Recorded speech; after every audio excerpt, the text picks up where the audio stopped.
প্রথম স্বামীর সঙ্গে বিচ্ছেদের ৫ বছর পর আবারও বিয়ের পিঁড়িতে বসলেন জনপ্রিয় মডেল ও অভিনেত্রী শবনম ফারিয়া।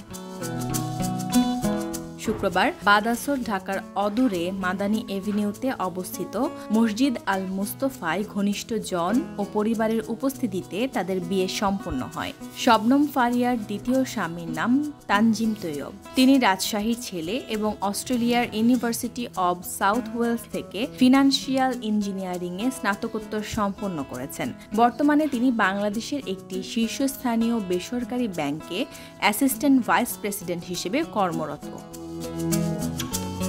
বিয়ে প্রসঙ্গে শবনম ফারিয়া বলেন, বিয়ে নিয়ে আমার অনুভূতি বরাবরই জটিল, আতঙ্কের চেয়ে কম নয়। মনে করেছিলাম হয়তো জীবনে আর এই অধ্যায় আসবে না, তবে সময়ের প্রবাহে এবং পরিবারের সিদ্ধান্তে এই বিয়েটি হলো।